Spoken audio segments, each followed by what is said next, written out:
broad topic. Like, I could ask you each, what does that title mean to you? And I feel like we would go 100 different ways with it. So I hope this very much becomes like a just ask questions and discussion and ideas, and we can just like bounce things off of each other.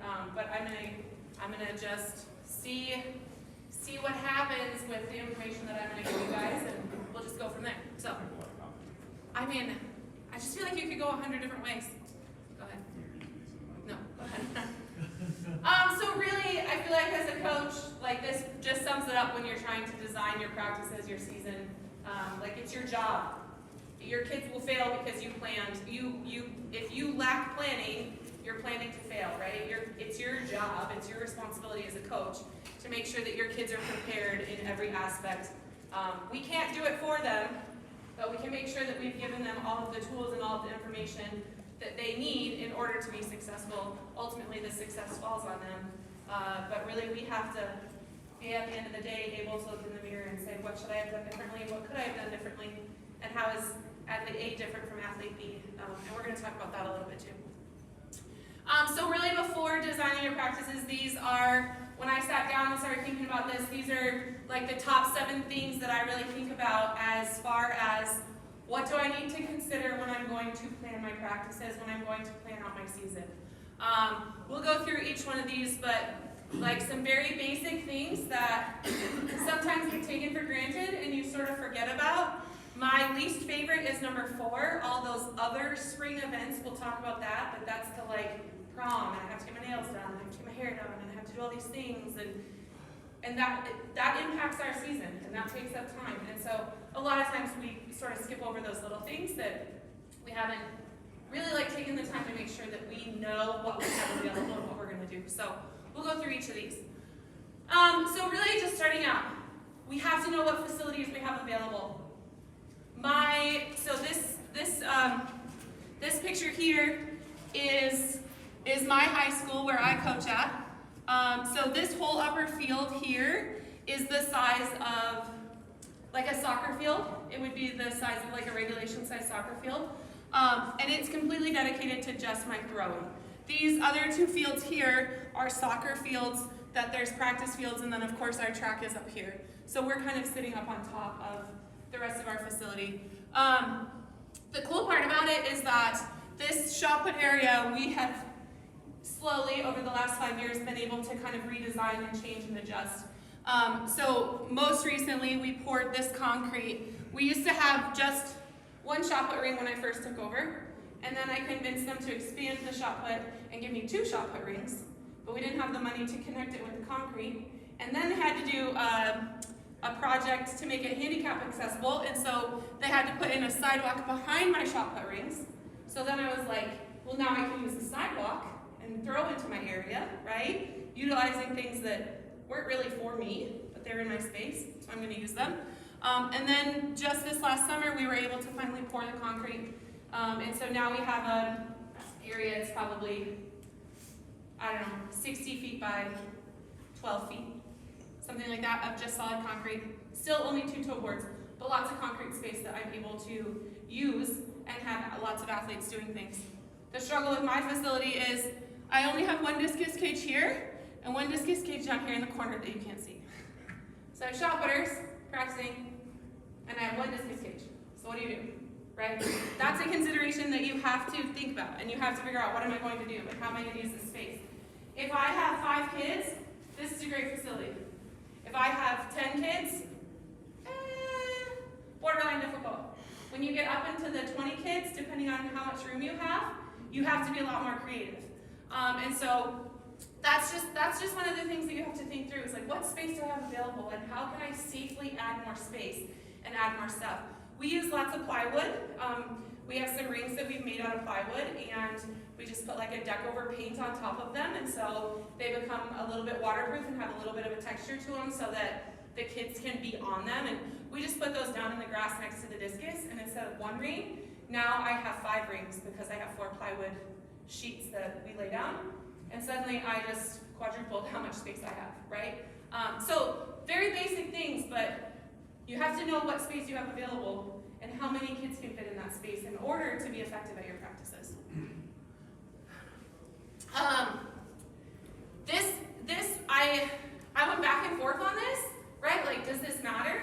I decided it does.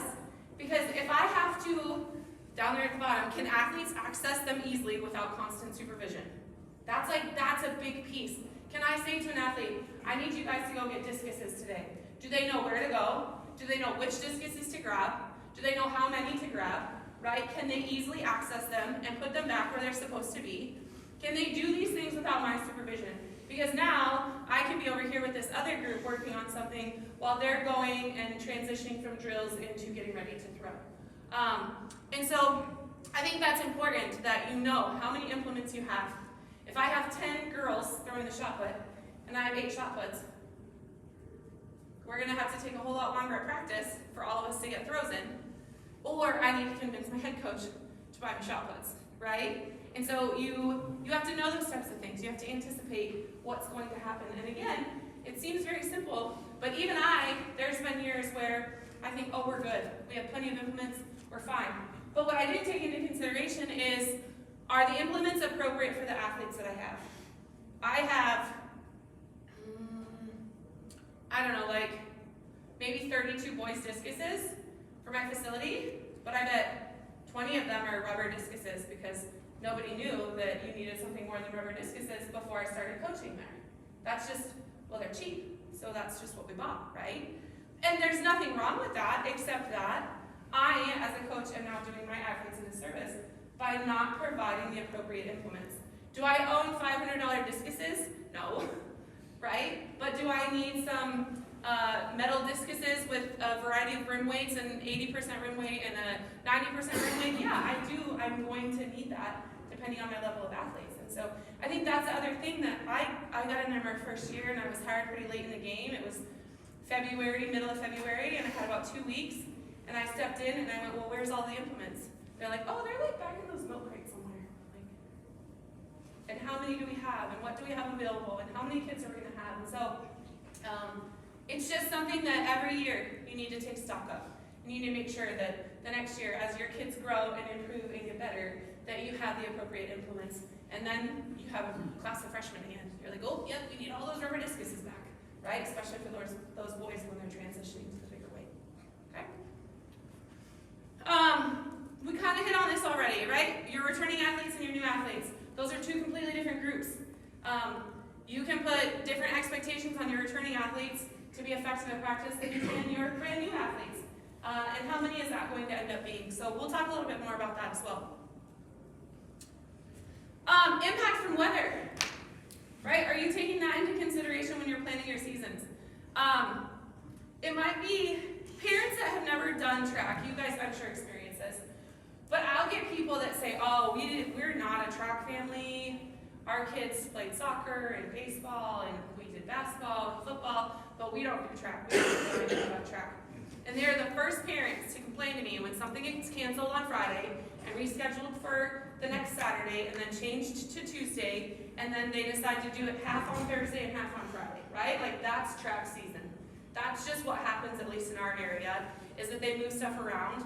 And so you have to be able to be flexible, but you also have to have a game plan knowing.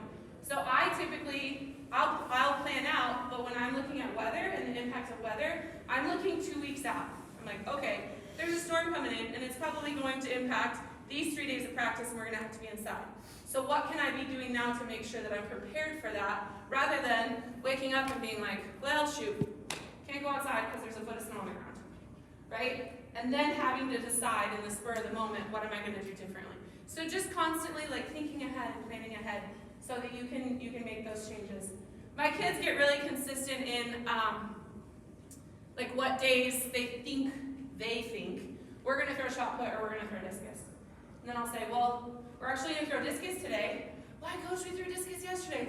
I know, because we're probably going to be inside tomorrow. There's like a 90% chance we're going to have to be inside, and we need to throw shot put tomorrow because we can't really throw discus inside. So I'd rather you throw the actual discus today outside. And so adjusting which days you're doing which events based on your weather and making sure that, again, you're aware of it and you're thinking about it. That indoor facility, we hit on this yesterday. We don't have an indoor facility. It's better in the springtime because it's not, actually. That's a lie. The only difference in the spring we share with soccer then, because soccer has to be inside. Do you guys have spring soccer in Minnesota? No? Fall. Yeah. We have Do you have softball? baseball and softball. Spring softball. Lacrosse. We don't, softball hasn't come to our area quite yet, but I'm sure it's on the way. Spring volleyball. What's that? Spring volleyball. That's a big one. It's Yes, it's yeah, that's AAU. good. It's out of season, Yes. but it's if it was in season. In your school facilities? Yeah. Well, yes and no. Practicing. The Depends. kids will want to leave practice early Uh-huh. to go to their off-season training. Yeah. So, tangent off of that. I am a firm believer in school sports. I think there's a place for traveling ball, whether it be basketball, volleyball. I think there's a place for these all-star teams. I think all of that is going to happen at some point for some of your best athletes. But I am a firm believer in competing at your high school in the sport that's in season and not having the expectation that coaches do more for you because you choose not to do something out of season when you have an opportunity, especially our small schools, right? Our kids are super involved in a lot of things. Our bigger schools, it's easier to just be a track athlete and be super successful. Our small schools, that's not going to happen very often because our best athlete that's great at track is also our best football player and our best basketball player. And so we need you to do all three, right? That becomes kind of the expectation in great schools, I think. And so to that point, I'm always very willing to work with those kids because my sport's an individual sport. Track is individual. And if I can get you to commit to your school sport for a season, twice a week while you're also doing club volleyball, next year I might be able to pull you completely away from club volleyball and get you to come back to the school sport. Not by talking anything about the volleyball program or any issues that I would have with them, but just by the simple fact that I'm keeping them involved with their own teammates, with their own programs, at their own school, even if it's 2 days a week, and that's really frustrating for me, because if you came 4 or 5, you would be great, but you're pretty good coming 2, right? And so I'm always very willing to work with those athletes, but again, I'm in a small school, so if I don't work with those 5 athletes, I don't have a very good team anymore, right?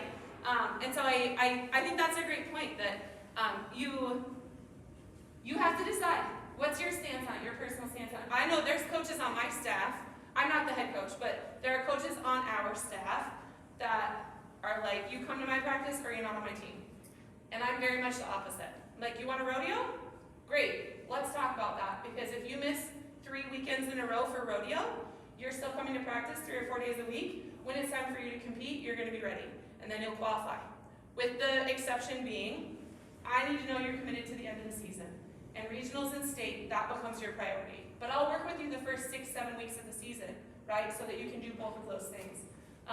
So again, that's a personal preference of mine. And we do this as a coaching staff because there's a couple coaches that are like, absolutely not. So you just have to kind of decide what your stance is on that. And then know and stay committed to it. So the indoor space we share with soccer. So again, we don't have a lot of indoor space. Do you have a gym? You can throw shot puts. I just discovered, how I didn't know this, we have one of those gym divider things that we can drop down. I was like, all this time I've been throwing discus balls, trying to not like hit every single sign and whatever placard and exit signs and fire alarms and everything else on the wall when I had this damn net that I could have put down. And now we can throw the discus balls into this net, right? I've been there for how many years and didn't realize you should probably ask for a key for that. We That would threw make the it easier indoor for you. disc into that and did Yeah. so many more reps. Like, Right. We spend time there before we ever go outside because so many more reps into that group. Yeah, absolutely. So things like that I've been doing this for a long time, and I was an athlete for a long time, and I was like, man, it really sucks we can't throw discus balls anywhere. And I look up one day and I'm like, well, how about that? Yeah. As mentioned, we have that same problem with weather and everything, and one of our parents suggested we have a county fairgrounds right near our school, so we are able to use the building. And the city is the county's open to letting us. So something to think about if you guys have that problem. Go to the fairgrounds. Great idea. Yeah. Yeah, that's a great idea. I wouldn't have thought of that either. Indoor arenas, we have a lot of those laying around Buffalo. We're a big ranching community, and so we have lots of rodeo kids. More rodeo kids probably than club volleyball that we get. They're like, Coach, I really want a rodeo. Yeah, we don't have a ton of AU volleyball. We have some. So anyways, that's just, what's your indoor space? Do you only have drilling space because you're in the hallways? Can you throw? What implements do you have? have inside. Do you have shot puts? Do you only have med balls? That's going to change your planning for practice. Okay? Oh, that bottom part. Balance, safety, and meet preparation. Right? At some point, your kids have to compete in the snow if you live in Wyoming. Because last year, we had 3 days of state, and it snowed on 3 days of state. Legitimate white snow coming down. Right? So at some point, your kids have to go outside in it. But at what risk? For me, on March 15th, I'm not going outside because it's March 15th. But for me, on May 25th, I'm probably going outside because we have to get them prepared for the end of the season. We have to get them prepared for the rain or the snow or the cold or Wyoming, the wind, probably Minnesota, a lot of wind as well, right? You have to work through those things and you have to train through them, but at what risk? Balancing the safety and being prepared for the season and getting quality reps. You have to be aware of that and you have to decide what the risk is. I know coaches in Wyoming that are like, we either practice outside or we don't practice. And that's their stance on it. I'm like, good for you, because I do not feel that same way.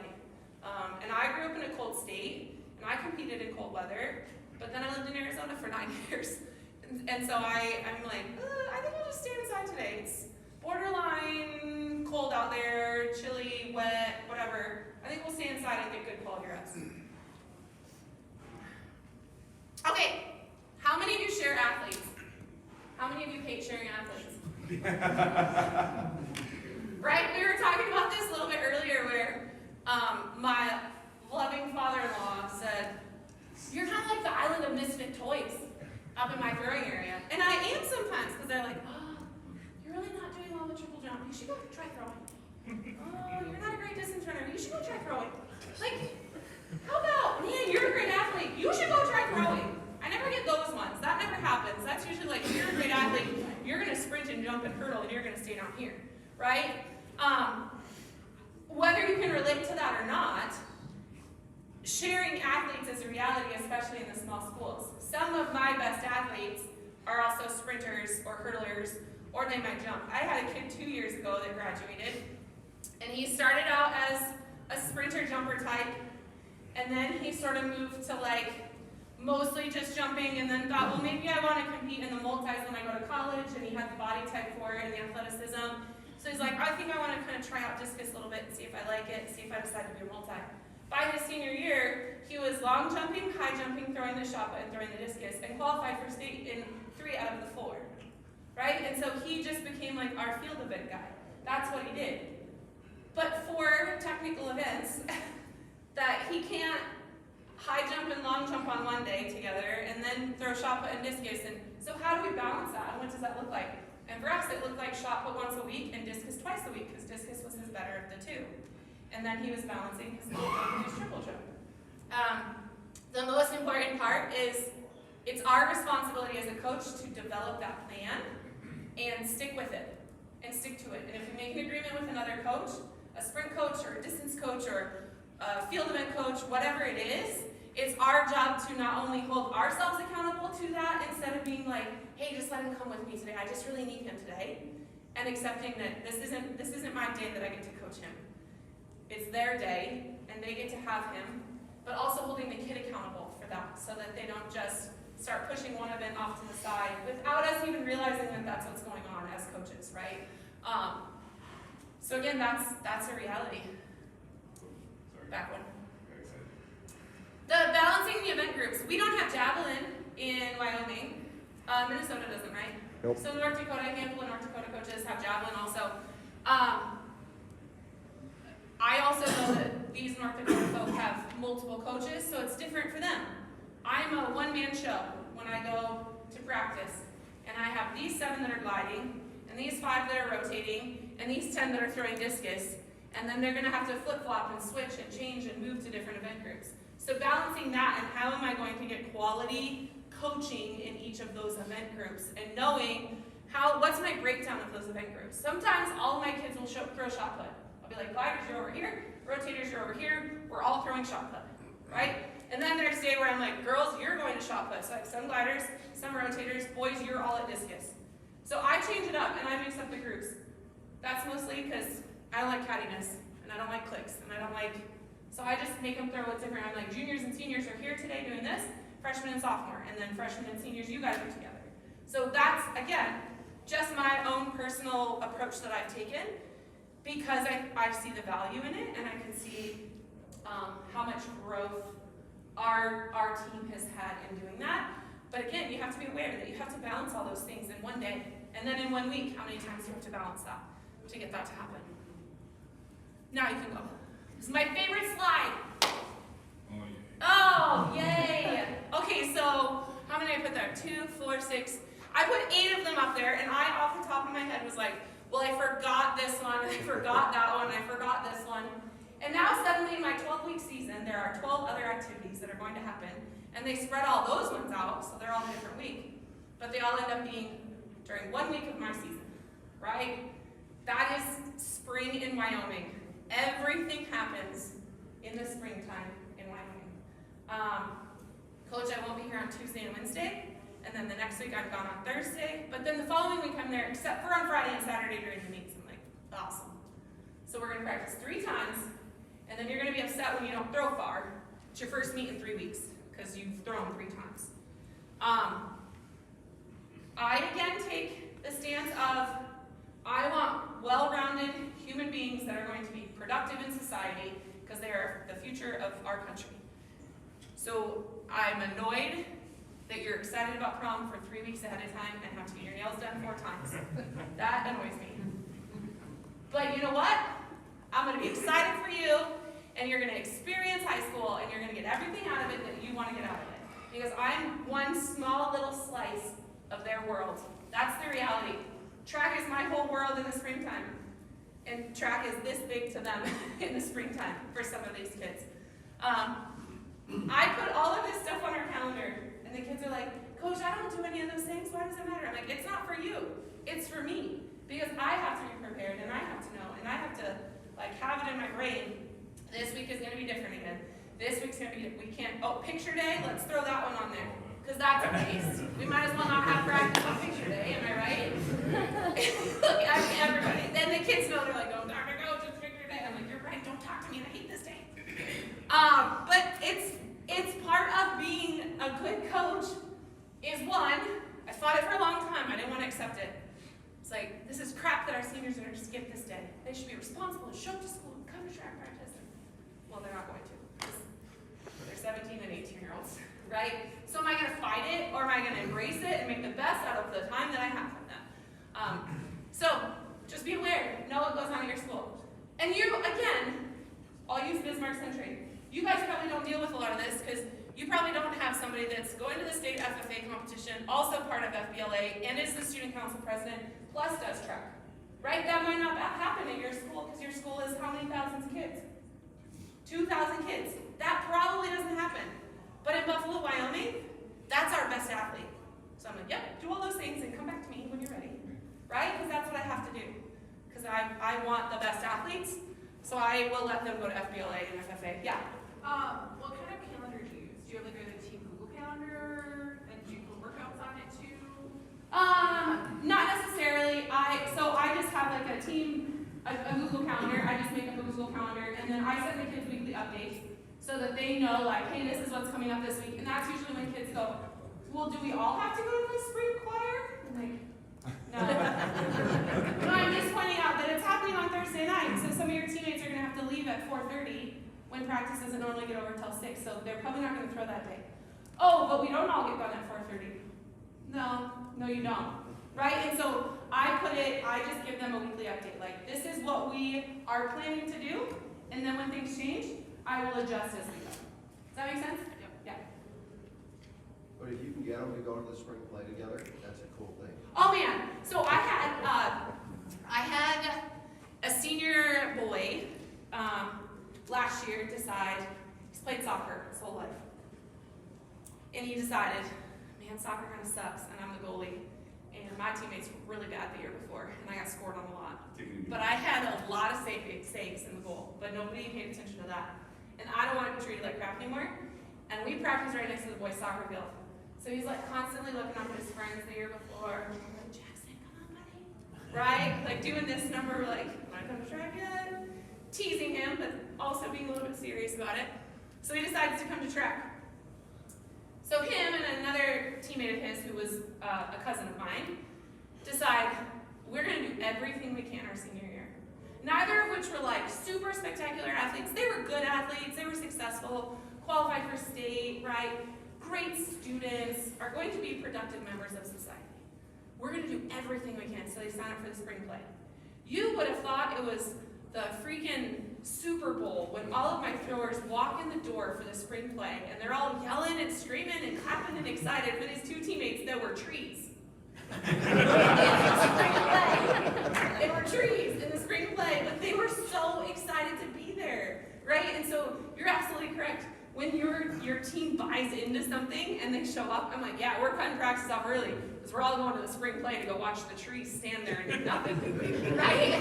Like it was worth it for me because the kids were so excited. They were excited. And so, yeah, you're absolutely right. Sometimes those things happen by chance and they're the best things that could happen for your program. Who would have thought? A treat.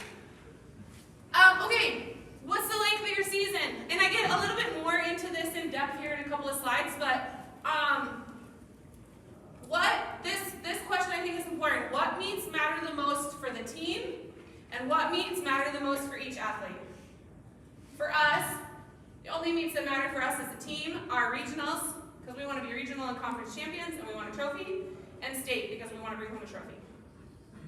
So we don't care about, that's not true, the duel. We have a duel against a rival school in our conference that we started like 3 years ago, and we have a Hope Trophy, and it's the greatest thing that we've ever done in high school sports is this duel. And we pass this Hope Trophy back and forth at our duel meet for whoever wins that year. Those are the only meets that matter to us in terms of team points. So those are the only meets that it's expected. Your kids compete in both events, and they're ready to compete, and we need them. I can choose. I just need you to focus on discus this weekend, and I don't want you to throw shot put on Saturday, because that meet doesn't matter for us as a team. So I get to do a little individual flair with you and figure out what's going to work for you, so you don't feel like you're spread thin. Or discus is the first event in the morning, and I want you to focus on shot put, so let's just leave the discus to the side, and you can just throw shot put this weekend. So it's important to know, what are the expectations from your head coach? Do you have to score points? Do you need to score points? When do we want your kids to score points? My head coach doesn't love when I let kids only be one event, because throw the shot put as well as the discus. Again, just his personal preference on it. I've convinced him otherwise, but you might not have the option. You might just be told everyone's going to throw shot put and discus, so you have to know that. Planning practice from state meet backwards, right? Don't start on the first day. I'm going to do this on day 1, and this on day 2, and day 3, and day 5. You start at the state meet and you work backwards. Where do I need to have my kids at for regionals? And where do I need them a week before that? And what do I need them to accomplish the week before that? Right? Where is the midpoint of my season so that I feel like, ooh, we're really close and it's going to start clicking, but we don't want them to be their best at the midpoint of the season, because I've done that. I've had kids and I'm like, oh, we're killing it. We got to do this for a month. That's probably not going to happen. So you have to know, where's the midpoint of my season? Howard Wood, how many Minnesota teams go to Howard Wood? A handful of you guys? That's a big deal. That's a meet that I would circle 7 times on the calendar, because that's a great opportunity for kids to compete against great competition.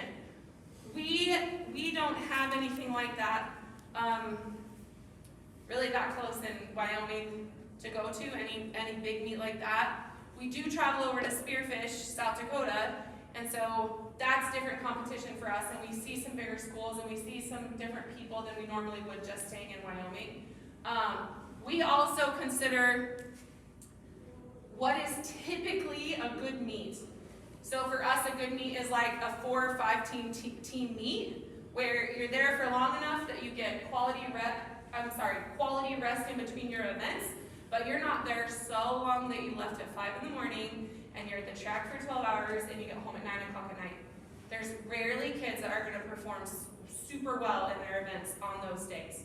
So understanding the difference in the type of meet that you're going to, and structuring your plan around those. Darn weather. No, you're okay. Oh, varsity meets, JV meets, all-comer meets. Do you guys have a variety of meets like that you have to plan?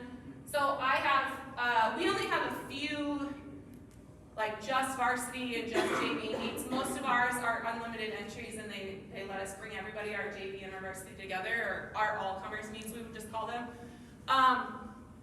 But there are a few times in the season where I'm up in Sheridan 30 miles away and the meet doesn't start till 2 in the afternoon and I have half of my team because it's a JV meet and my varsity is going to be at home and they don't have a coach that's going to be there at 3:30. What do you do? Right? What's your plan for that day? Because if you're the only throws coach, are they going to throw? Are they going to drill? Do you have another coach that can watch them? Is it worth your time to let them throw without you? Because sometimes it's not. You're better off just patting them on the back and saying, good job today, go warm up, go home. Because they're not going to get that much out of it when you're not there to help them throw. So again, what does that look like for your schedule? And being prepared for that to happen instead of just fly by the seat of your pants. And I'm good at that. I'm very flexible. I'm very good at fly by the seat of my pants. My husband is not. He's like, tell me every minute what I'm doing, when I'm doing it, how I'm doing it, why I'm doing it. And so is my first child. I am not like that. I'm like, oh, me doesn't start till 10, cool, whatever, all right. Oh, we're gonna go to this instead. Oh, we're on the bus and we're going somewhere else. I'm fine with that kind of stuff. That stuff doesn't bother me. However, I have to still know what's happening so that I can think through all of those options. And then when there's a change, I can be prepared for it. All right, we hit on this a little bit, right? What's your track and field team goals, your team goals? We want regional trophies and we want state trophies. Those are our two, and we want our dual trophy, our Hulk, right? Those are our 3 big team goals that we have every single year. Those never change for us. Our throws group goals, what are those? Our throws group goal last year, it sort of changed and morphed, and like the kids, I kind of let them make this season what they want it to be. But we went from this very happy-go-lucky, fun-loving throws group, everybody's working hard, to suddenly I had 7 boys that all have the regional qualifying mark, but I only get to take 4. And then it like became real competitive in the best way possible. They were wonderful kids, but in the best way possible. And it was the last meet to qualify for regionals. And now this kid's number 4, but then he just got beat by an inch, and now he's number 4. But then this third kid jumped up here, and now he's number 3, and somebody else got bumped down to number 4. And it just became this really great competitive environment, especially amongst my boys, that I had never experienced before. Before it was like, hey head coach, I know we can take 4, do I have to? Because that kid's not good. And I don't know if I want to take him for another week when he's not going to improve that much. And he's not going to qualify. And he's a great kid. But is it worth my time to put energy into that right now when he's going to go and throw 25 feet? Is that going to be worth it for me? Right? And you have to make those hard decisions. I love that child dearly. But that's not what regionals is for. This is the end of the season. You should be competitive. You earn your chance. We were talking about this last night. You earn your chance to compete at regionals and state. You don't just get, well, we got an extra spot here, go Keith. You can come in. Right? That's not what it's about. And so making those decisions. So I think what your throws group is about has to matter as well. And then your individuals. I treat this kid one way because he has certain goals, and I treat this kid a different way because he has different goals, and I treat her separately because she has different goals. It's my job to know what your individual goals are. I think on this next slide, maybe. Yeah. Oh, darn, you can't really see it. Shoot. If you could all see this. Okay, so up here what it says, athlete A, athlete B, and athlete C. So athlete A is super social, involved in school activities, not really committed to any off-season stuff. The commitment is there, but only during the season. They're an average athlete, but they're an above average student, right? You don't have to worry about them academically. We probably have all those athletes we can think of. You could tell me a name right now of who that athlete is. Then you have athlete B. Athlete B is somewhat social, probably lacks a strong family, home life, right? Not a lot of positive influence going on outside of school or sports, potentially. Average to below average student and athlete. So they get by with school, they do okay in sports, but they don't really excel at anything, right? They're my needs track more than track needs them athlete. They're your like, I don't know if I'm ever gonna get you qualified for anything, but you really need some form of structure and love and support and teammates and coaches that are gonna hold you accountable. So this average to below average becomes average to slightly above average in whatever they decide to do. And then our athlete C is athletic, driven, committed, competitive, coachable, the dream. That's the kid we all want. You have all three of those multiple times in your program. How do you balance all three of those things? How do you balance what athlete A needs versus what athlete B versus what athlete C needs? And again, do you know, I think that they're an athlete A, and they're only out because their boyfriend is a thrower.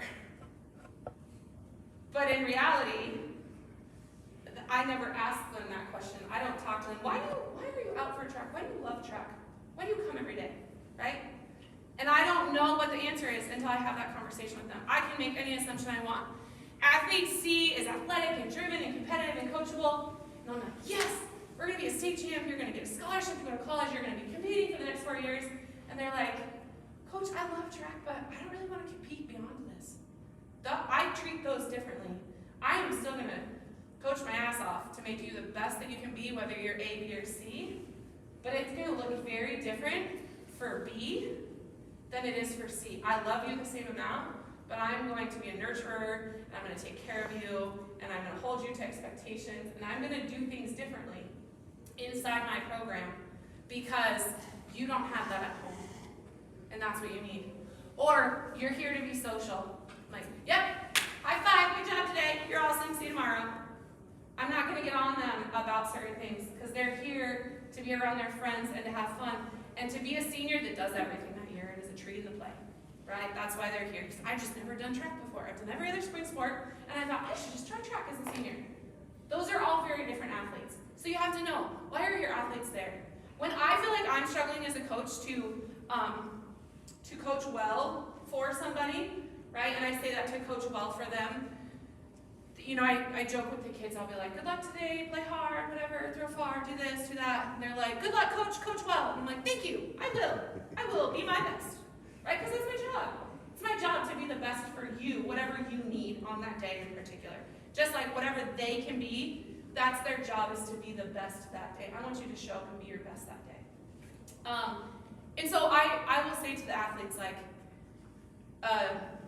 yesterday I mentioned my glider that I converted to the rotation last year and kind of hemmed and hawed during during indoor season, and then we got to outdoors and he decided I'm going to do it. Halfway through the season, he's like, Coach, I can't do this. I'm not throwing far. I'm not getting better. This is not going well. I was like, why do you keep coming back? Like, at the core of all that you are as an athlete, what keeps you coming back to track every single day? And he said, because I want to be great. Then you have to keep coming back every day and working hard. And for him, it's very individual. He wants to be better than he was yesterday. And he is so focused on himself. And it's not about this kid's better than me, or that kid's better than me, or trophy, or whatever. It's about, like, I want to just personally challenge myself to do something that is so incredibly frustrating mentally for me that I keep coming every single day. Another kid says, well, because I just want to hang out with my friends. Okay, then why are we putting so much stock in how far you're throwing if you know the reason you're here is because you love the environment and the positivity? And why does the distance, why does that matter? Right? Or I did it because I wanted to win. Like, plain and simple. And I had college teammates that were like, why do you think you have to be the best at everything? I'm like, because why wouldn't you want to be? I literally don't understand that in my brain. That's, even as an adult today, I'm like, that's why you do stuff, is to be the best. But not everybody. I don't bowl to be the best. I bowl because my kids think it's fun, and I hate that I suck. But they love it, and they laugh and smile. So I'm going to be the best bowler I can be today, but I'm going to suck pretty bad. Right? So why are your kids coming? What are you coaching them for? That plays into how you structure practice and how you structure your seasons. It's axe throwing at the 307. Oh, game on. Yep. Yep. I'm pretty bad at that Get a too, group of actually. 20 coaches together who are all uber competitive. Yes. In a sport or activity that is not easy. Yes. Except that one of us Max throwing winter league and throws twice a week and doesn't mention this, and everybody's like, man, you're so good. And he's like, oh yeah, I'm in a league. He's like, what the heck, Alan? So what do you do to put fun into practice? What are the fun things you do? I show up every day. Honestly, the kids say that. They're like, it's just, you know what my kids say? I don't get this. Maybe some of you younger coaches, because there's a lot of you in the room that are younger than me. Like, throwing's just like, it's just a vibe. I'm like, what the hell does that mean? It's just like a vibe, coach. I'm like, all right, is that a good thing or a bad thing? Apparently it's a good thing. But it's just welcoming, it's fun, it's happy, it's positive, it's loving, it's not about me as the coach picking you over you. That's what basketball is. I pick you to play over you. Football is I pick you to be the quarterback and not you. Right? And so for us, that every single day the kids come, I'm smiling and I'm excited and I'm happy to be there, even on my worst days. And I know I'm not doing a good job when the kids are like, Coach, you all right today? I'm like, yeah, I'm great. Why? And they're like, kind of doesn't feel like you are. Right? Because they know and they can feel it. And so that's part of my responsibility is showing up to laugh and smile and be excited.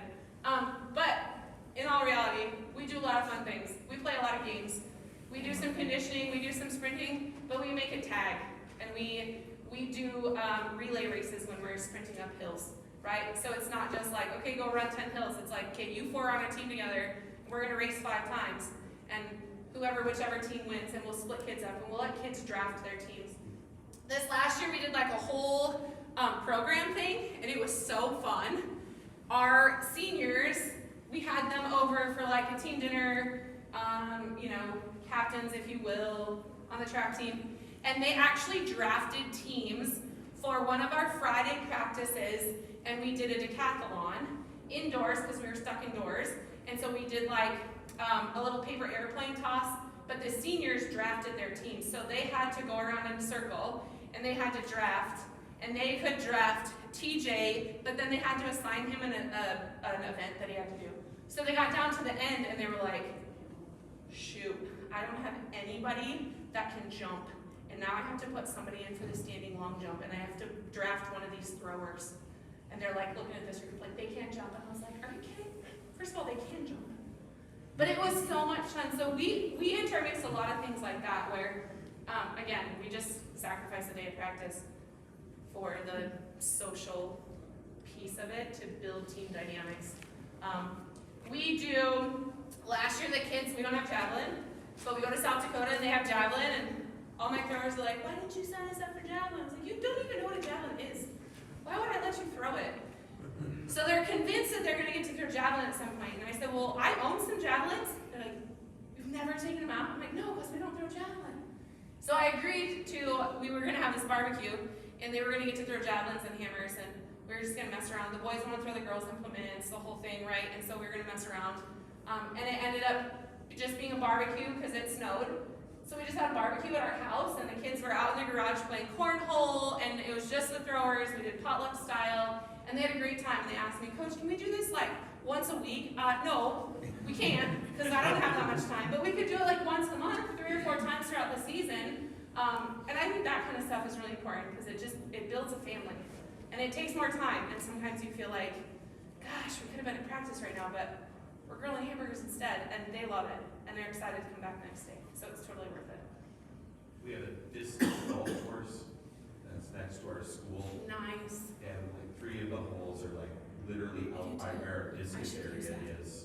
And so junior high kids, varsity kids, JV kids, kind of like combine, and we take our old rubber discs, and they have to alternate throws to try to get it into the cage, and it's so ultra competitive, and it's a great way to kind of get some of those older kids to start mentoring those younger kids along the process, and just to think that our group is fun. So do you remember how I said there was this curtain that I didn't see for 5 years hanging up in my gym? There's a disc golf course, like literally next to my throwing area, and I've never had that thought before. Like there's one right by the shot put, and one out by the discus, and like another one right up this hill, and I literally never had that thought to let the kids do that. You could have disc golf, you could just a big orange cone and go throw it out there. Absolutely. Somewhere. That's and awesome. They just, You know, and actually, standing throws only, Yeah, you know, and they have balls. they eat it up. Yeah. Love it. Yeah. Other than, I show up with different things to throw, and they think I'm crazy with that. One of the practices I did last year that the kids loved is, and it was an indoor one, it was just release drills.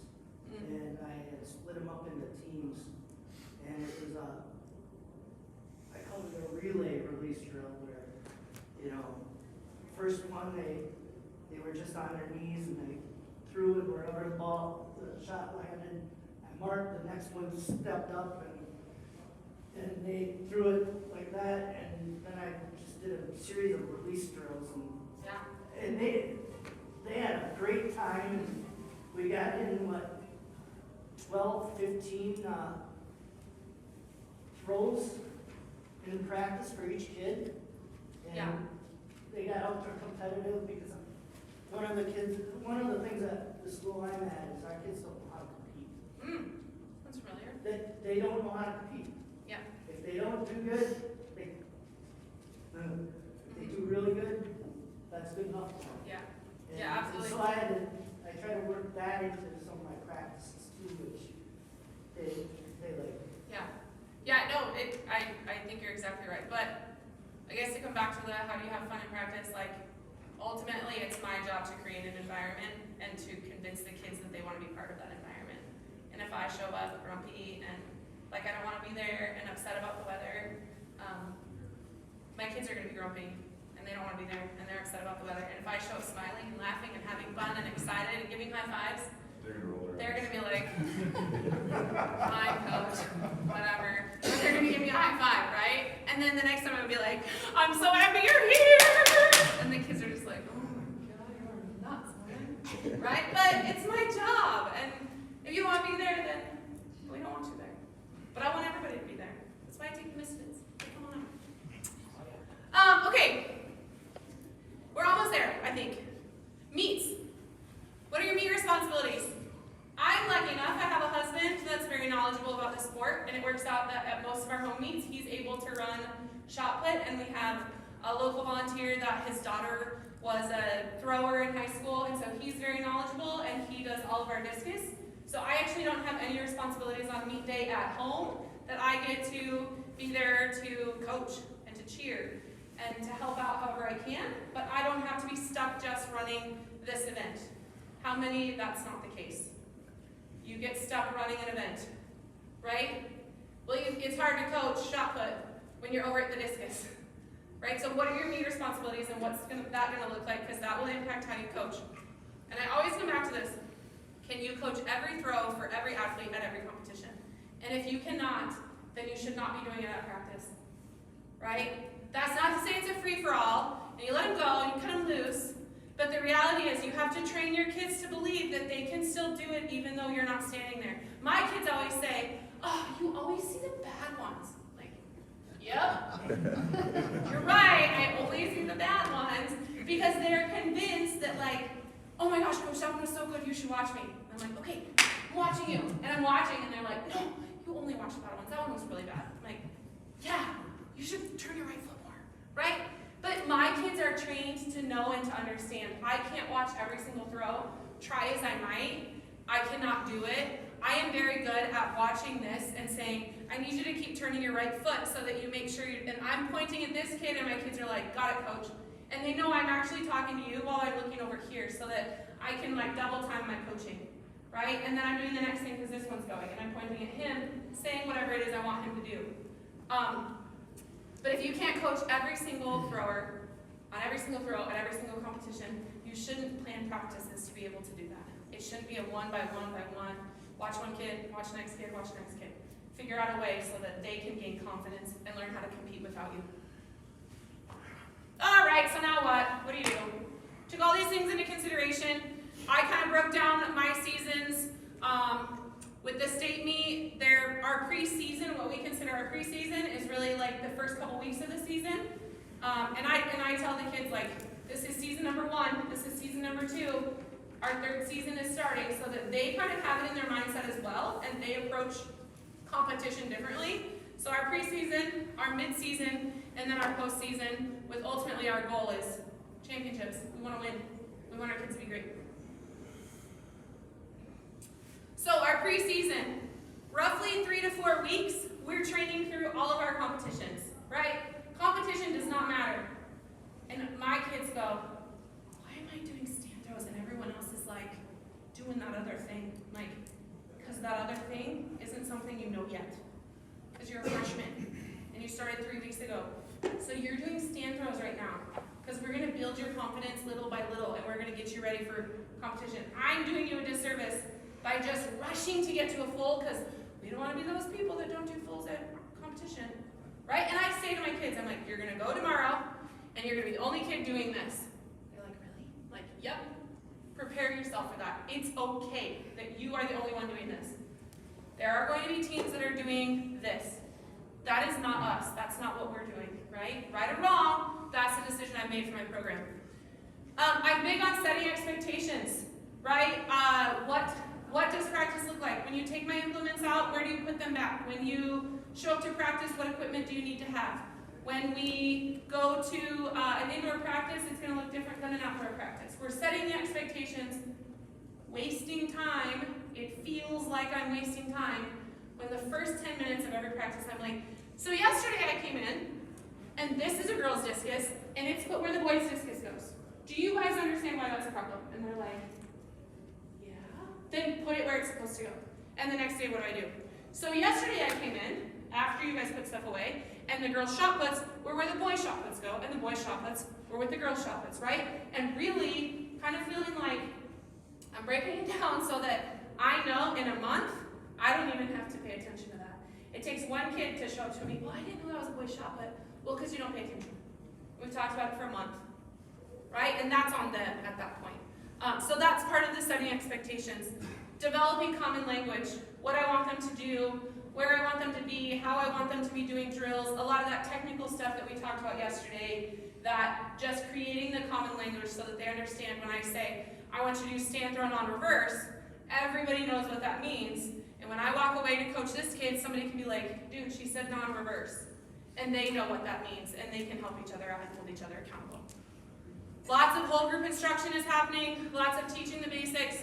I put 75% of the throws are at drill speed. I love that Jill said yesterday, unless it's a full, it's a drill, right?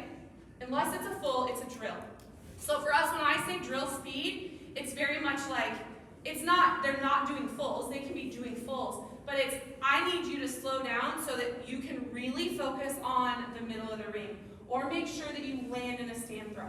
So 75% of the work that we're doing is very deliberate and intentional, and I need you to feel this, and I need you to do this, and we're gonna make this change 10 times in a row. I'm not worried about, and my kids hate it, we don't put lines out, we don't mark the field for weeks until the night before our first track meet, and then I take a rake out there after the track meet, and I try to get rid of it. And the kids hate it, right? And I said it yesterday, it didn't feel good. Why? Well, it didn't go far. Well, that's not the same, right? And so we're focused on what we're doing. I said, I care about this. How come when you video, you only video this? Because that doesn't matter to me. That will change when I know that you changed this. Use lots of tools, and just by tools, I mean mix it up like we talked about yesterday. I know TJ's going to talk about a lot of that stuff today too, but we're using PVC pipes, medicine balls, shoes, cones. We're just adding variety into the training to get them to move in positions. And then working towards perfection, right? What is perfection? Well, I want to know that you have a solid foundation for the movements and the understanding and the concepts before we start moving on and increasing our speed or trying to change some things or going to some reverses, that type of thing. Season 2, our mid-season, less whole group instruction. Now it's more like, okay, these 3 or 4 kids have qualified for state and they're pre-qualified. So our end of season is now 2 weeks longer. These 3 or 4 are right on the cusp. I think, do I have that on there? Yep. Beginners, on the bubble, and pre-qualified athletes. Those are your specific groups, right? So my beginners, probably not going to qualify. You're going to be done at our dual meet because you're not going to go to regionals. Their end of season is in 3 weeks or 4 weeks. It's coming much quicker. On the bubble kids, I want your best to be at regionals because if it's at regionals, you're going to qualify for state. And then you're pre-qualified, your season is automatically a week longer. that's gonna start to look differently. So you're differentiating your instruction based on where the end of their season is. Identifying and using individual cues. Nothing drives me, that's true. A few things drive me crazy. However, one of the things that drives me the most crazy is when I say, what were you thinking about on that throw? I don't know. What did I tell you on your last goal? I can remember what I have told 30 kids, and you cannot remember what I just told you. But I can tell you what I told you, and you, and you, and you, and you have to know what I told you. Right? So that identifying and using individual cues is like, until you know what you're working on, I'm not going to coach you. And I will say that to kids at this point in the season. Because if they're an on the bubble kid and they're still not really taking it very seriously, and I'm putting more work in than they are, that's not why I'm there. Right? You have to be committed, and you have to decide you want to do this. So you have to start paying attention. And so in that sense, like, I'm a little bit hard on my kids, but they know it and they get it. Training through most competitions, again, that kind of comes back to the drill-specific group. If they're 3 weeks away from the end of their season, we're starting to get pretty serious about like, okay, we're going to ease off a little bit on the volume, and we really want you to start doing lots of fulls at full speed, so we know you're ready. But you pre-qualified for state, so you're still going to do this drill, and you're still going to be working on this, and we're going to perfect this because we don't need you throwing far quite yet. Individual strengths, that goes along with those individual cues. 40% of throws are at drill speed, right? Again, that kind of varies, but you're starting to get more of your full speed, really focusing on building the confidence for the end of the season. And then our end of the season, these are short, efficient, intense practices, right? You're coming in, and for us, these start to look like, okay, I want you to take 4 stand throws, and then I want you to take 4 more throws that you believe get you ready to do fulls, right? So I put it back in the kids, and sometimes they're like, I'm just going to do South Africans, and it works great. And sometimes they're like, I think I better do a couple wheels and a couple South Africans. Some of them say, I think I'm just going to do like some step twos, and then I'm going to do a step in, and then the next one I'm going to do a South African. So I start to give them a little bit of freedom to know what really prepares them for competition. Because what I think gets them ready is not always the same thing as what they believe. And at the end of the day, what they believe bodes to better competitors. Even if it's not always true, in their head, they're convinced, when I do wheels, I throw PRs. Great, do wheels. Let's do it. If she makes me do a wheel, I'm going to throw so bad. Great, don't do a wheel. So I start to give them a little bit of freedom during this last couple of weeks in terms of what they should do to be prepared so that 80 to 85% of our throws are at competition speed. And then it looks like, okay, now we're going to take 10 fulls. And I want the first 3 fulls to be really controlled, on balance, really feel the movements, and then the next 7, I want you to just move through the throw, feel confident. We're working on, I think I put it up there, correct and reinforce skills, right? Those drills are just used to correct that, but focus on timing and feeling of the throw. I'm a feeling person, and so I'm like, oh, did that feel smooth? Did that feel easy? I'm getting them to learn, and when I'm having a good day at practice, these are the feelings I associate with it, right? And then, of course, you know, your conference, regionals, or state championships. The end of the season could be any one of those, depending on which kid you are. So that's the variance in the number of weeks there. Build confidence. That's it. Okay. What questions can I answer? I know I didn't talk a lot about like specific day of practice structure, and I'm happy to answer those questions or anything else that you think of. Yes. A little off topic, but something that came up when I was thinking as you talked. It's with track, especially at field events, parents are so accessible to their kids. Like I've got one that's really ragging on their kid all the time. How do you guys address that? What do you do with that? Because I've got We one. were just talking about this the other night, actually. So I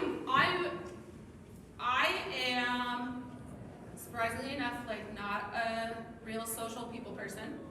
However, I really love building relationships with people and understanding body language and developing a relationship that I like buddy up with this parent, even though I know you and I have nothing in common. I actually don't really want to be your friend, because then it's easy for me to be like, hey, so-and-so's really feeling under pressure I just need you to back off a little bit, but I've developed a relationship with them, right? So that I can say that to them. I'm huge on that. I'm not great in the and TJ's situation is different. I don't get paid to coach your child, I get paid to coach the school. TJ's example was, Mom, you come here and you pay me to coach your child. You don't pay me so you can coach your child, so I need you to back off. But that's a different situation to be able to say that, right? That's not public education. I also have those conversations with kids so that I know, because sometimes that's a security blanket that the kid's like, if mom's not there yelling at me, I don't know how to respond because she's been there for 17 years yelling at me, right? That's a reality. Some kids just that's all they hear. And so you have to know how to balance that. Maybe it's not healthy and we have to figure out how to change that dynamic. Right now I have an athlete that told his parents, I don't like when you're standing close to the ring, so I need you to be somewhere that I can't see you. And I'm looking around like, why aren't your parents here? They're always here. He's like, they're not allowed to come down here. All right. So I put it back on the kids a lot though, and I tell them, you gotta talk to mom and dad. And I'm quick in all my sports. Track is a little bit different, but especially the team sports that I coach, I'm quick to say, so this is what's gonna happen. And all your parents are gonna yell at us because they don't understand. So it's your job to go home tonight at dinner and explain to them how this works and help them understand. And since I started doing that 2 seasons ago, 2 years worth of seasons ago, the number of negative parent interactions and complaints that I've had has drastically decreased. Whether it's you better not talk to coach because she'll get mad at you, that's what the kids are saying, or kids are informing their parents and they're more knowledgeable about what's going on. But I try to really encourage the kids to be advocates for themselves, but then develop the relationship to just be so do you see that so-and-so is getting really stressed out, and what do you talk about at home with them? And make the parents feel important. And sometimes they just need to be heard. So I'll listen to you, and then I won't really hear anything that you say, but, right? You just need to be heard, and so I'm gonna listen for 10 minutes. But every parent's different. I've got one that just breaks her kid down. Yeah. Totally breaks her down. Does she know it? The girl too? Oh yeah, she's Yeah. in tears. And Yeah. last year I had to go deal with something with the games committee. Yeah. And I had another athlete come running to me saying, so-and-so needs you, and the mom's swearing at her, so I'm not standing there, and the mom took a whole different, Yeah. so when I've got It's another hard. athlete running going, hey, so-and-so needs you, Yeah. the minute I walked away, mom just ripped into her. Right. That's Another really good hard. tactic is to put that person to work. Yeah. So if they're marking. Yeah, absolutely. If they're marking throw, they're not gonna be talking to their kid. And if they are, then it's easy to be you're not gonna be allowed to be here. This is how you're gonna act. Yeah, You're they can't talk to the adults. Yeah. If they gotta shag us, Yeah. mark us. It's a good point. Even I had a mom that drove me crazy, so I had her record. Yeah. So the person, so she's so busy writing and paying attention now, it just turned her off. Yeah. Yeah. But I think, if you listen to parents, you don't have to do what they ask or tell you to do. Everyone in Buffalo, Wyoming is a basketball coach, except that no one applies for the jobs. But they all know how to coach. And so I go, oh, that's a great idea. Yeah, I'll think about that. Oh, no, you're right, we should do that. And then I go home and I'm like, that guy's a moron. I'm not doing that. But I heard him and I listened to him and he feels oh, I'm important now. And then he backs off a little bit. And then a week later, he's like, oh, you should have done this. I'm like, oh, yeah, good idea. And then he backs off. Oh, you should have done it. And so it's just this cycle of we're humans that want to be heard and want to feel important. And they're our child and no one knows them better than they do. And so I will take a beating verbally from coaches or from parents as a coach so that my athletes have a better opportunity to be successful. Because they're my priority. So, yeah. How do you handle more advanced athletes that have been around the preseason getting really antsy and just I want to throw, it's boring, I know all this. Yeah. I don't let them. I just very much remind them of the big picture. I know you want to do this today, but what do you want to do when it's May? Where do you want to be in the end of May? And what are our goals in the end of May? We have to figure out. And I get them on board with that idea of this is what these first couple weeks are for. This is what the middle of the season is. This is what the end. I'm very transparent with my kids in that a kid said something at practice the other day, and I was like, but when I tell you it's great, it's because it's great. I don't say things to make you feel good. And a couple of girls go, So when I say, that was awesome, I mean, that was awesome. And when I say, oh, that's really bad, the kids are like, yeah. Right? And so I get them on board just from the language that I use and the reassurance at practice that if your athletes believe in you as a coach, they will be successful. If they see coaches doubting what they're doing, because kids can read you better than you know yourself, right? And if they see that little twinge of doubt, that like, well, let's try that today. We'll do those drills. The kids are like, I'm not buying that. You're not convinced that this is a good idea. Why should I be convinced this is a good idea? So really getting them to believe in me and my passion for the sport has made it easier to have those conversations where I'm like, I know, I want you to throw far right now too, but I want you to throw really far in May. So I would rather that happen. And helping them believe in the system, I think is important. And that goes for the parents too. Totally. When the parent believes in you, Yes. then they're not on the side making comments about what they think their son or daughter should be doing. Yes. Yes. So having that conversation with them, like you Absolutely. said, you can kind of backwards talk them into believing that Yeah. we're all on the same team here. Let's Yeah, let's absolutely. operate like it. That doesn't mean that you listen to what they say. You just Yep. hear it. And Yep. then, yeah, absolutely. And there's coaches that do that too. Oh, man. Coaches that will come up to your athlete and say, "Well, if you just get your left foot a little bit deeper in the bucket, you'll throw 3 feet farther." Or coaches that will say that to you. Yeah. Well, Yeah. that's fine to me. I'm all right Right. with it. I have that ability, but my Right. kid doesn't have that ability. Yes. So there's meets where I'll have to say, "Hey, this guy from Worthington's going to come up to you and talk to you. Just listen, be polite, but don't do anything that they're Yes. asking you to do."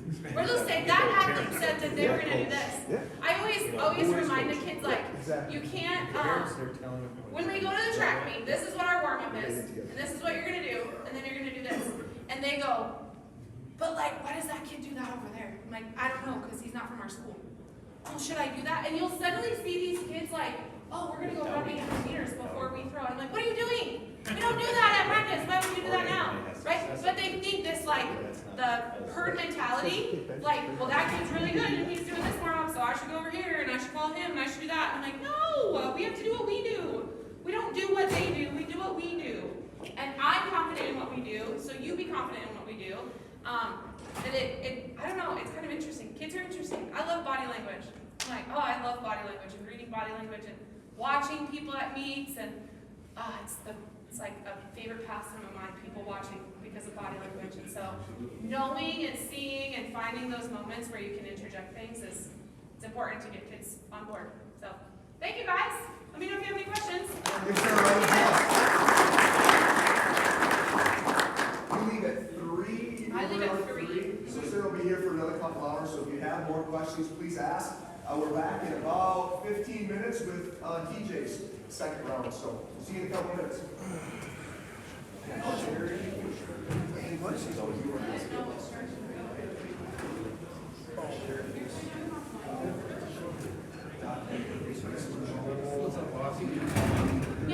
be here for the next couple sessions.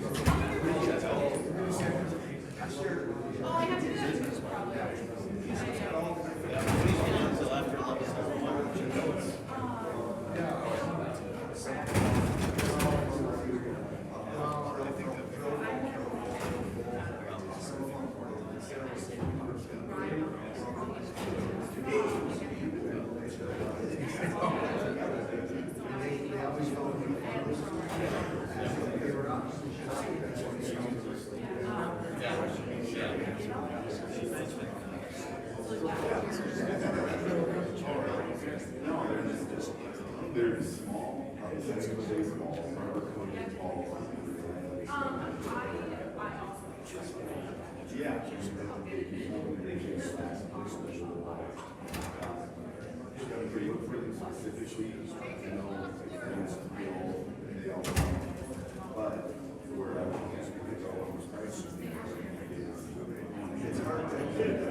This is just how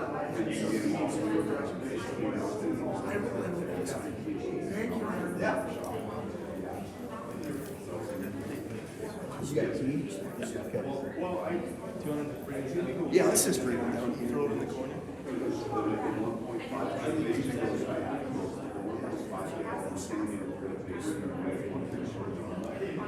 The boys like to have the one game, and the ones out of like 600 grams per program. But they really want to it's natural, they want to hold their environment, they know it's just really being diligent, they're on the guys, and it's a long and good, but having that ball allows them to relax, because they're not trying to hold just curling their fingers over, just doing drills, so they can really Oh yeah, cones are good that they do that, not just being long and coming around, they show like that snap, and you don't see that reaction from the height, so with the cones, you're trying to feel the long out here. But when, yeah, they would take that, but then with the ball, they get that direct reaction, so you should work more on the posture and the lower body. They can hear it, the wall, yeah, shoes. MF has a cushy ball too. They're a little bigger, they're softer, you can throw against anything. Like I throw against pools. You know, you just get all these pieces of ground. These really soft cushy balls, they're like crazy. Yeah, looking at how much damage you're causing, yeah. He'll like the cushy balls. And this is the station they're like long pads, about this big, they're super squishy, that people grab onto it, and then when they hit, they just slap. Oh, yeah, one jigs and without giving them power, rubber ball. I try to get that gel. I mean, I've done offset targets in Australia, in these areas, and they're just, all about the side channel, all of this, squishy, so they get the grip on it, more pressure behind it. And throw into it, and then when they hit, it goes for a slap, like,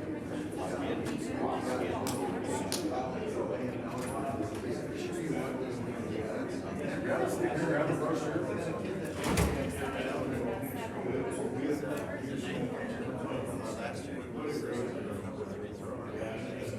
Oh, wow.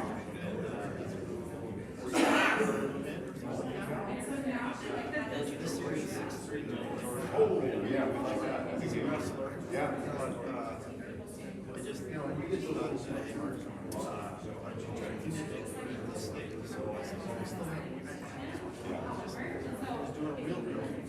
that's actually worth a lot.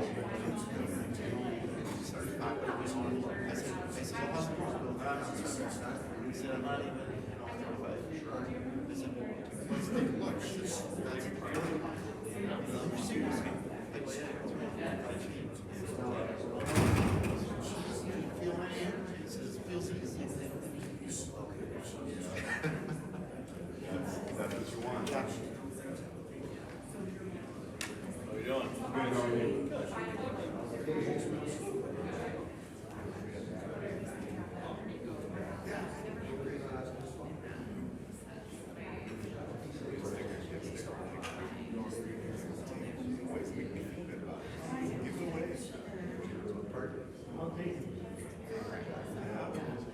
See, hey, now you know, you guys stick with it. Somebody on the team. Water bottle, laptop, the fridge in the garage. There you go. Garage fridge sounds like a Oh, good garage idea. fridge is great spots for magnets and stickers.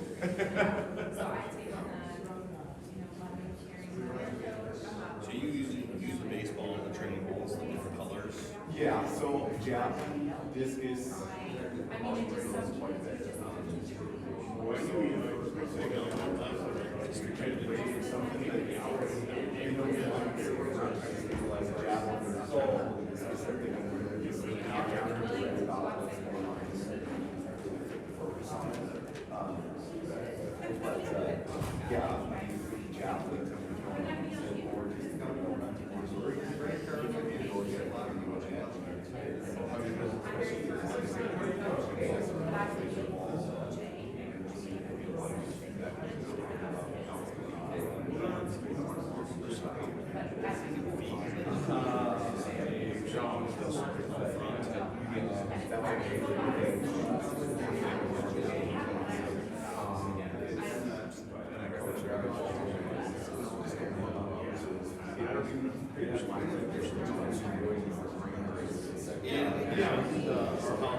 Oh, yeah, I'll do it for the shoulder.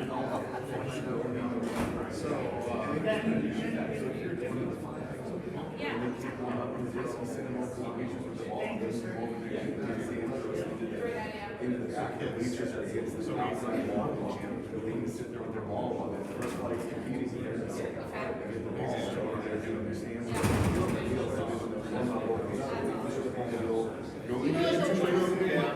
I'm ready for full exposure, and it's the first one just to get it off their hands, and so they're over it. The job is they get the ball. They're over the knee ball, everyone else is out hitting, they're doing the ball throws.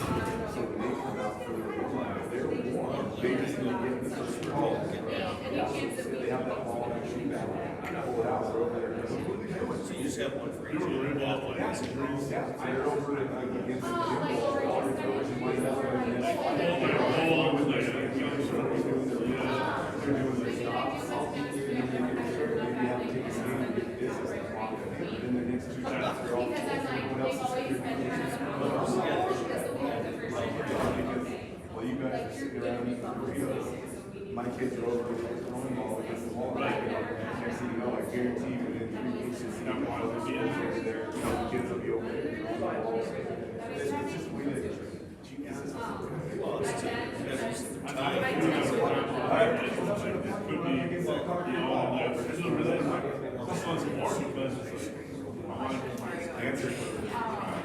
I do think, how would you say that there was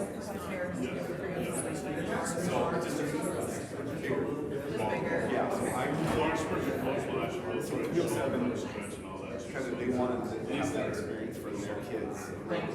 And we get a lot of real Sunday kids that actually come to like for that.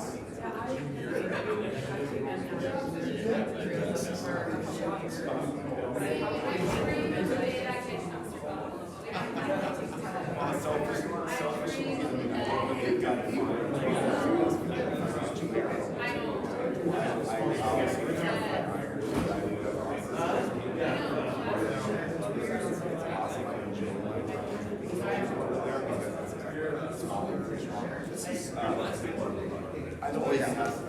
If this doesn't break before we get to the car, that'd be awesome. Lined up at the tier. Well,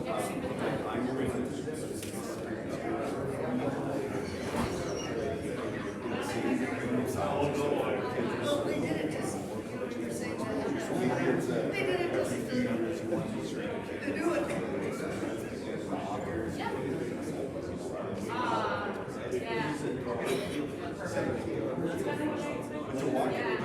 It depends on the kid. So I have one kid that usually, like, 80% of the way through his practice, I'll pull out the and I'll take 3 or 4 videos of it that day. So you're better to look at it and think about it. But I very much treat my kids. I'll have to find it. I don't know if they have it in there. And this is the you don't get to go home if what was me and get in your head. And so sometimes I won't, if it's really bad, I won't give them the film, probably don't try film. If it's a quick throw, I'll send it to them so that I know you get your coaches tonight, right? Yep, so it depends on the kid. Some kids never have. And they'll see me videotape you, and they'll be standing right here, like, "Want me to do this?" So I gotta yell out those. But again, that's brand new. Are you gonna do some demonstration right here, right now? I can't stay. Oh. I know. I have basketball. Yeah. So one of the coach that I play girls, but they don't play, but Jane and Johnson have a game. Also, So probably one of my I went to a Red Bull last night. I didn't watch that long of it, but we were still from like the era of you couldn't watch the video during, and so what we didn't do exactly like if it's on TV right now, and so we never used it a lot of practice so that we would get dependent on it. It was more like, hey, let's be on the day after the state and let's like go over the weekend and talk about it so that we can get a game plan for what we need. So that's probably why I don't. Eric, you ever saw fish with Other coaches no are shot? No. You know, It's exhausting for me. just in the village, I always I say, think I'm sorry. I'm gonna redo a shot. you know, and having, Want to borrow? again, one Borrow the skill. five. I didn't even get permission. Every Concrete. So if you don't have any I just never- you don't know what to do, you don't know what they're doing. So, I got that time. yeah, right. Yeah, I think it's. Because how much of this in between Yeah. turns? So I did this. Is it helpful for I you? think I did it 14 wide or 16 wide. You know what I do more often, so it's almost like it's a And then in between I got I tell me what you see. Because I feel like I have these blinders on and I can't see anything else. And then he'll say the same thing, I'm like, oh. Or he'll mention something else and I'm like, Now, I missed that. in the school, they're putting me on So I like to do that. Just to watch my own, next fall. next fall, one out, that we're going this fall. So this is all old.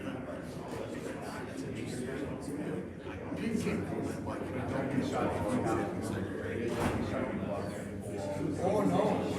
Yeah. Yeah, that's right. If they're gonna. do you do lots of girls at the front? Like just lots of girls out here? It's amazing. Not versus. My football That's probably your best fix is every is that being able to feel if he's falling away from it back here. If he's reversing and kind of running away, he's not gonna feel his posture. He's here, so like my hand is still out. If I do it on reverse, like I'm gonna feel myself falling back. just completely took me Right? off. So lots of There's numbers. sprinkler beds. I can see the PVC now, because you're not gonna be able to pull that out. Realize that. But the sprinkler heads are expensive. Just freaking do off. Not that we care how far it goes, but he'll feel a difference. This is, you know, we talked about running a camera tonight. Yeah, that'd be awesome. You could do some. That'd be awesome. Like That'd be over here. to get into explosive work, so that they can't feel everything moving in a different direction, just so that when they come here into a stand throw, they feel like, it didn't feel very strong, or it didn't feel very powerful. I think some of this stuff will go too. TJ has lots of, I know. Yes, I have a kid that wants to reverse, but he non-reverses and pulls his left back. This is why I can't reverse. You can't even, your left foot chow against the stand throw. You can't reverse. Yes.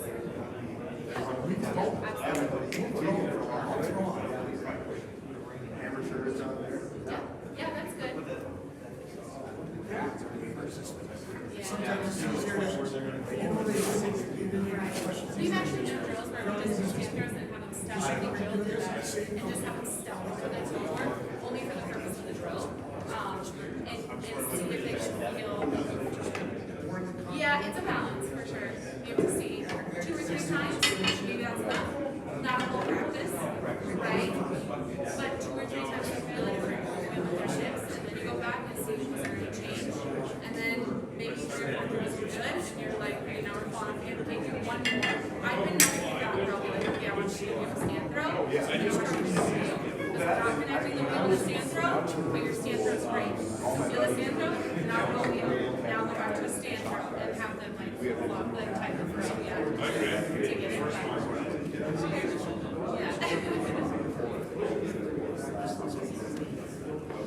I have heard of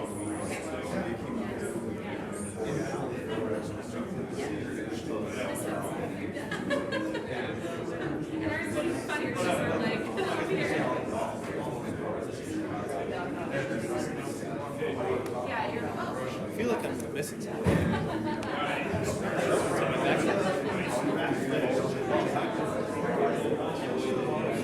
Yeah.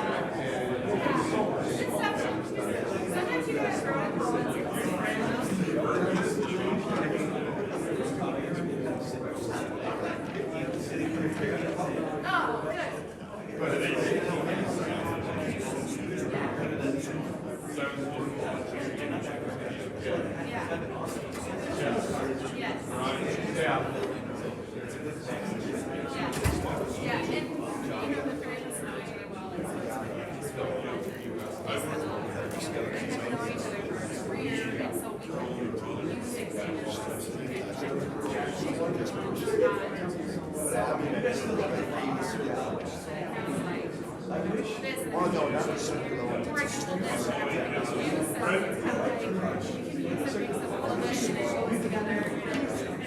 You can really enjoy it. It's really great. Oh, man. That is one thing that kids say, they're like, you know, it's water. No doubt about that, so, yeah. But thanks for being here. Yeah.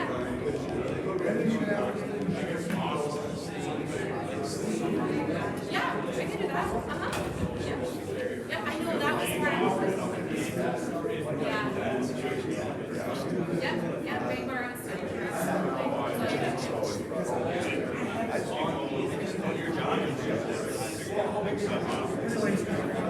Our enrollment is just shy of 309.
Yeah, so it's gotta be.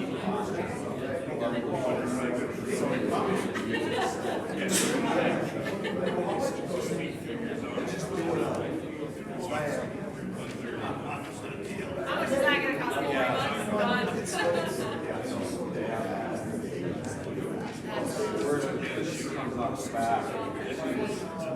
Yeah, but I think this.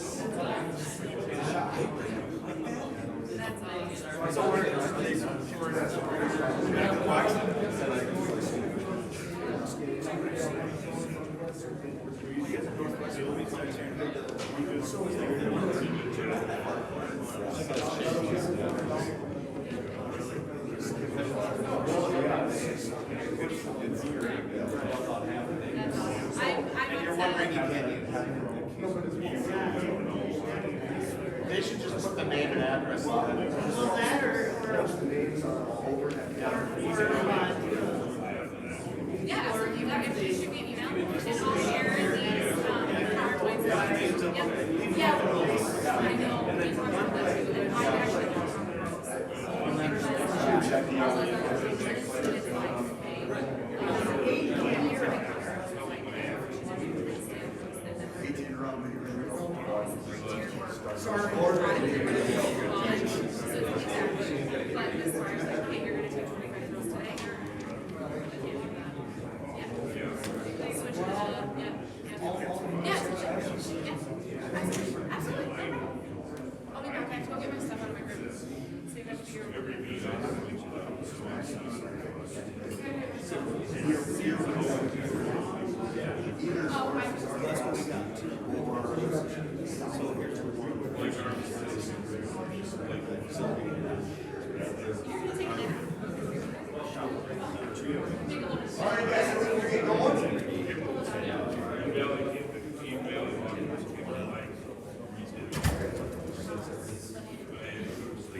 TJ is back with some special strength movements for those of you that weren't here yesterday. TJ is now the director at Ironwood Throw Center. So TJ is working with kids constantly on an everyday basis, like we talked about summer camps, and at Ironwood they're bringing kids in on an everyday basis in Trinity High School, and a few college kids when they come in for on breaks and stuff like that, getting some reps in. They're trained hammer, jab, shot, disc.